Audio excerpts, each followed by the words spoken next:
YouTube, in this video it's worth mentioning that parabolas have minimum or maximum values, but they have not both at the same time. And recalling that we have these parabolas being these U-shaped things, if we have one that opens upward, then we say that it must clearly have some minimum value that it passes through. And the neat thing about that minimum value is that it occurs at the vertex, okay?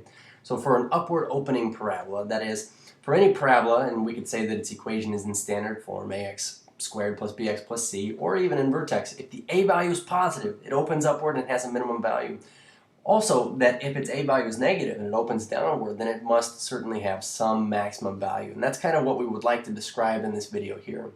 So we are going to approach this as if our equation is in standard form, but we say that if it has a min or a max, then it must lie at the vertex. So noticing that in this a is positive case, we'll just run through these basic premises here, but we'd say that the axis of symmetry being at x equals negative b over 2a, its vertex would be at the point negative b over 2a, comma, f of negative b over 2a. And the only reason that I make a point of mentioning that here is that it says that the minimum value is the y value at the vertex, okay? So when we talk about minimum or maximum values, we're not referring to the entire coordinate pair of the vertex. We're only referring to the output value of this right here.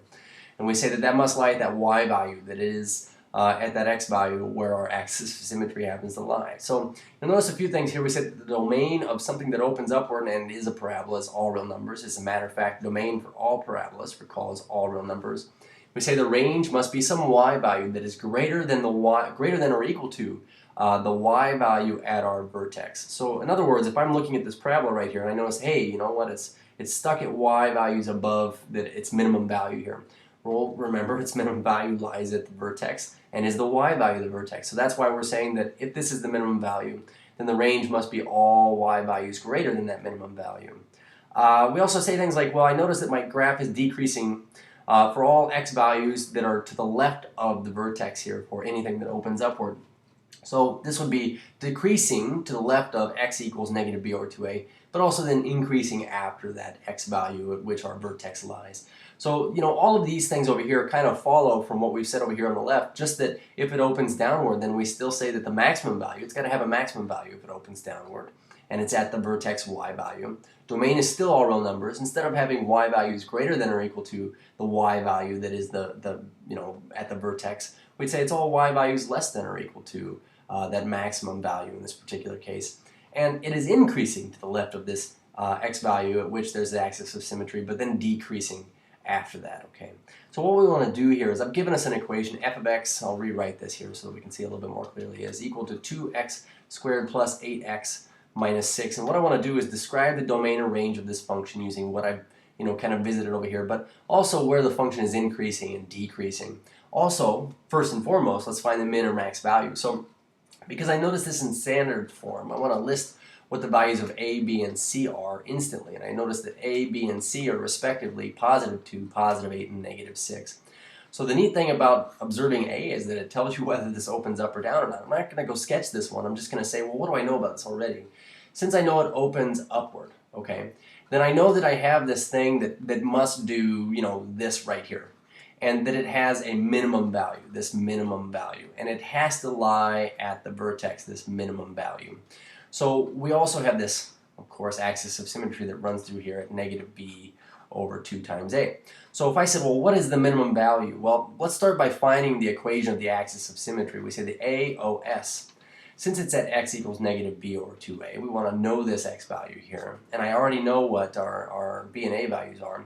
We say b is 8 and a is 2. So I get negative 8 fourths, or in other words, I get negative 2. So negative 2 is the equation of this axis of symmetry here. I'll write that in right here, negative 2. And then the vertex, well, has to pass through the point negative 2 comma f of negative 2.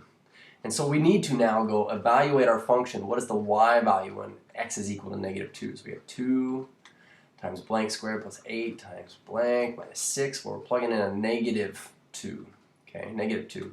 So I get negative 2 squared is a 4, so I get 2 times 4 here. And this is going to become a negative 16 in the middle minus 6.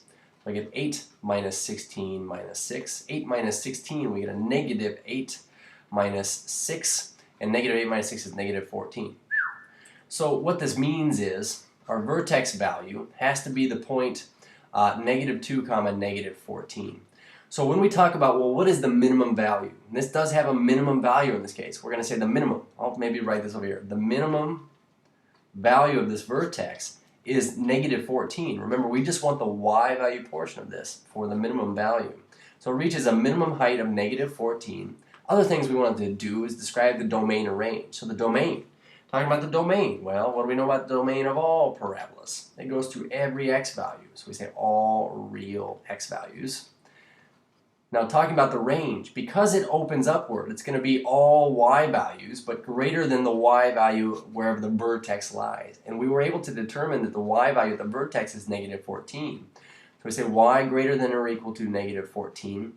And then last but not least, we're going to say that it is, let's see here, decreasing to the left of the vertex. So we'll say decreases for all x left of -2. And it's going to increase past the vertex there. So we say for all x values right of, I'll write x equals -2 to be explicit here. Okay, but this is what we mean by minimum and maximum values and increasing and decreasing. Cheers.